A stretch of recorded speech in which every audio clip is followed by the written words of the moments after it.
Hello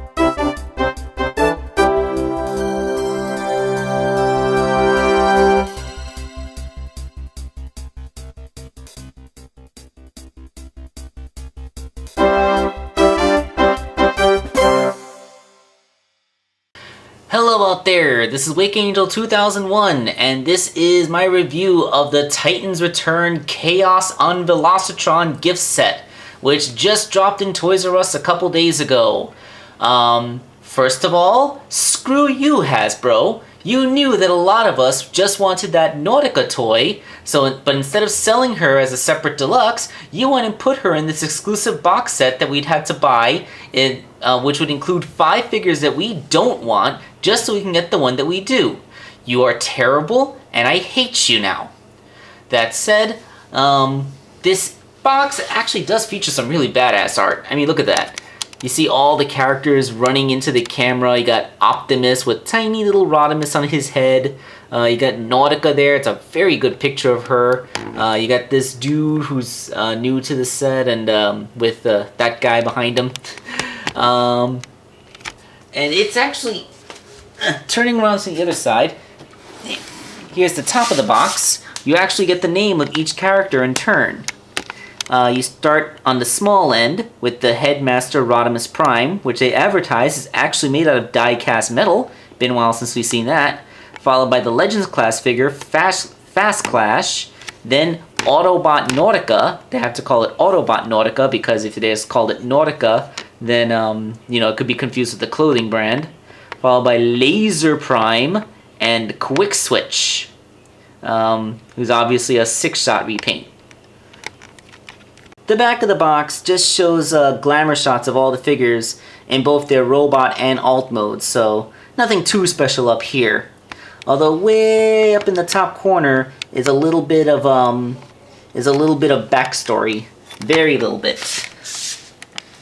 Let's see. Immeasurable power awaits on Velocitron, where the fastest bots in the universe race for the ultimate prize. Temporary dominion over the power of speed to control as one desires. Really? Ultimate power is temporary control over the power of speed? That's kind of silly. Alright, so let's get them out of the box set and let's review them one at a time in the order of their size classes. That seems like the best thing to do. Alright, I guess the first thing that we should talk about are the pack-in bonuses you get besides the toys. Up first is this obvious trading card. It's a pretty basic thing. It's printed on just general cardstock. Has the image from the box set in the front. Kind of cool. Then there's this big old poster. It's basically the exact same art, but it's printed much larger, which is pretty appreciated. You can even see stuff like debris floating around, which I first thought was the poster being dirty. Kind of cool, quite realistic. And this actually serves a second function. The back of it has everybody's bios. So you actually get a more detailed paragraph. Apparently the Rodimus wins the race. But then you also get what each of them do. Like you get Rodimus Prime, the Titan Master, and they show what his stats are. He has a dominion over speed, along with his own little bio. Okay, let's read that off. Rodimus Prime gains immeasurable power, but with a price. He must become a Titan Master and unite with another bot in order to wield it. Rodimus Prime elects to carry the power himself, taking a smaller size and ensuring it will be used only by an Autobot worthy of its magnitude. Oh wow, Rodimus Prime turned into a Titan Master. For context, a Titan Master will be about as tall as a human being, so that's tiny for a Cybertronian. Then you got Laser Prime, the mission leader. With the Decepticons closing in, Laser Prime uses his laser point system to open a portal the Autobots use to escape Velocitron and evade the Decepticons. Then you got Fast Clash, function Escape Decoy. The Fast Clash is the ultimate Autobot decoy and escape artist, breezing by in battle and leaving any Decepticons in pursuit in tangles of road wreckage. Autobot Nautica, aka the only figure in the set that I actually wanted. Autobot Nautica, the quantum mechanic, engineers faster-than-light engines. When the Decepticons are closing in, she gives the Autobots a supercharged escape boost. And finally, Quick Switch, the leader class figure. Function Assault Warrior. Quick switch shifts modes so chaotically that any Decepticon nearby becomes lost in a dizzy vortex of confusion. Yeah, basically, I got 6 forms, so you never know what I'm gonna be next. And that is the rather cool poster. And finally, we get the instruction manuals, which are so huge that I had to open them up on the floor.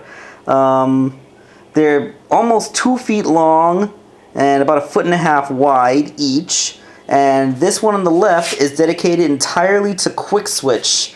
And it is front and back for all 6 of his modes.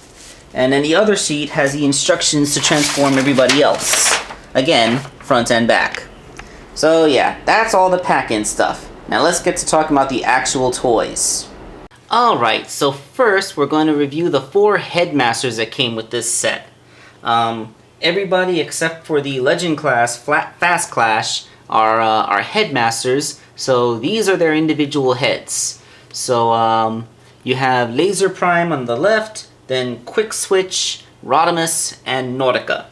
Now, there's no individual names given for these Titan Masters, so I can only assume that although they say that Rodimus selects to keep the power for himself, I'm guessing within context of the fiction of this box set, they keep on trading that power off, turning themselves into headmasters so that they can enhance their comrades whenever the situation would come up.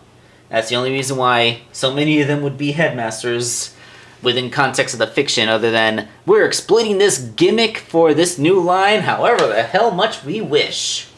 Alright, so to be fair, all 4 of these headmasters have different molding. As you can see, if I get in close, Optimus actually does seem to have some Optimus detailing molded in his chest, and then everybody else has completely different molding. They all have unique heads and unique chest sculpts. Some of them even have unique arms and legs. So they did not just take the same head dude and paint it and cast it in different colors and paint it over and over again. So at the very least we have that. That being said, Rodimus is the only one that actually has a paint job.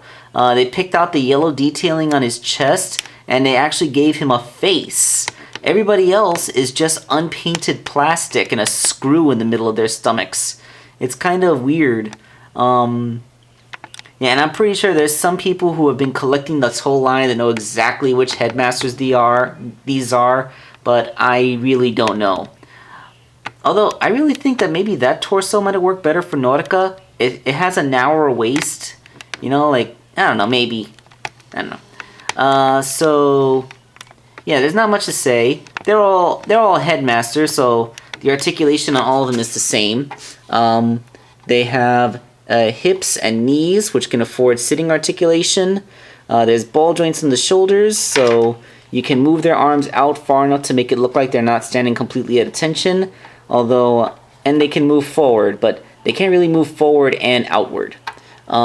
Rodimus seems to have die-cast metal legs and a die-cast metal face, but his arms and his head seem to still be made out of plastic. He also has an incredibly tight neck joint compared to the other 3.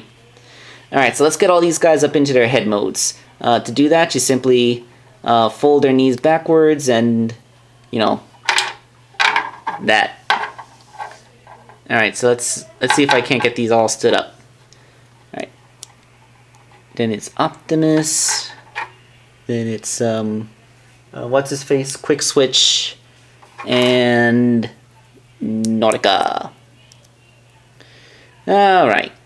So those are their faces. And at the very least, their faces have really good paint jobs. It's not showing up on camera very well here, but Nautica actually has lipstick painted in. And, I don't know, it's not the best likeness of the character. I see where they were going, but I guess you can even kind of, yeah, I can even kind of pull one of the arms out to be her little antenna thing. But every time I see Nautica, she always has like a visor. So I'm missing the visor, man. Alright, then there's Rodimus. This is like the main head, so of course it has the most intricate paint job. It's all glossy and detailed. And I got a scratch on my nose.